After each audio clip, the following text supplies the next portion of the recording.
सबसे पहले परम श्रद्धेय आदरणीय अध्यक्ष महोदय को आज सदन का अध्यक्ष चुने जाने के लिए बहुत बहुत बधाई, असंख्य शुभकामनाएं।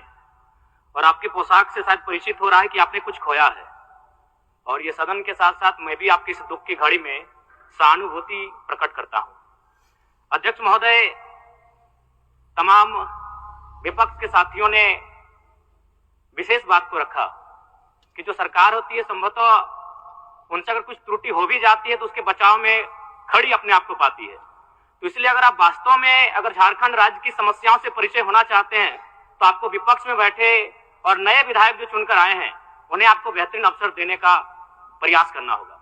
अध्यक्ष महोदय, अगर आपकी व्यक्तिगत बात कही जाए तो आपकी कुशलता की, आपकी योग्यता की, आपकी निपुणता की पूरा राज्य प्रशंसा करता है, लेकिन हमें लगता है कि अपने व्यक्तिगत विषय से हटकर हमें आज राज्य के जो ज्वलंत मुद्दे हैं उन पर भी अपने ध्यान आकृष्ट करने की आवश्यकता है।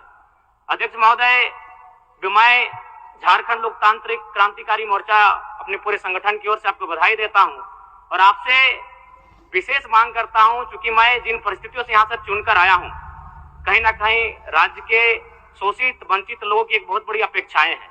इसलिए जिस दृष्टि से आप सत्ता पक्ष को देखेंगे, जिस दृष्टि से आप विपक्ष को देखेंगे, उसी दृष्टि से मुझे भी और मेरी पार्टी की ओर से मुझे बात रखने का अवसर दिया जाएगा। मैं आपसे ये मांग करता हूं, क्योंकि आज जो हमें बात को रखने का अवसर दिया गया है ये बधाई है। मैं आपको पुनः बधाई देने के साथ साथ बस मैं ये कहना चाहूंगा, चूंकि मैं एक छात्र के नाते इस विधानसभा में आया हूं, छात्र की गलियों से, छात्र आंदोलन से मैं पहचान बनाकर आया हूं, और मैं आपके माध्यम से सरकार तक ये संदेश देना चाहूंगा। अभी सीरियल के मामले को लेकर झारखंड के लाखों अभ्यर्थी सड़कों पर हैं। आप सदन से बाहर एक बार उनसे मिले, वो आपके ही बच्चे हैं, इस राज्य के बच्चे हैं, और आप उनको संतुष्ट करें, आप उनसे मिले, उनसे बातचीत करें और इस समस्या का निदान करने का प्रयास करें।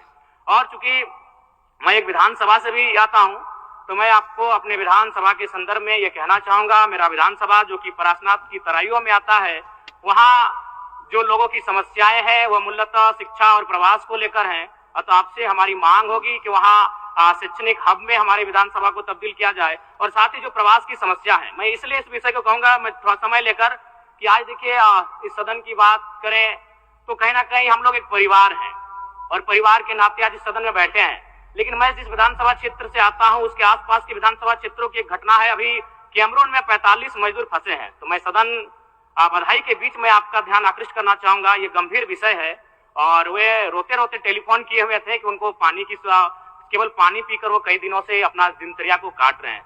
तो मैं आपसे चाहूंगा कि इस विषय को गंभीरता पूर्वक लें और उस दिशा में आगे बढ़ें, और इस राज्य का 24 वर्षों का ये राज्य, उस राज्य को हम लोग आगे कैसे लेकर जाएं, हमारी क्या भूमिका होगी, उसमें सदैव आपके साथ खड़े हैं। पुनः आपसे यही कहेंगे कि हमें समान अवसर दिया जाएगा अपनी बातों को रखने का। बड़ी उम्मीदों के साथ हम लोग यहाँ तक आए हैं। पुनः आपको माननीय अध्यक्ष चुने जाने पर बहुत बहुत बधाई, बहुत बहुत शुभकामनाएं। और साथ ही साथ आपने जो शायद अपने पिता को खोया है, पुनः उसके प्रति हम ढांढस, शोक, संवेदना व्यक्त करते हैं। धन्यवाद। जोहार। झारखंड के तमाम शहीदों को नमन, वंदन। जय झारखंड, जोहार झारखंड। माननीय मुख्यमंत्री जी,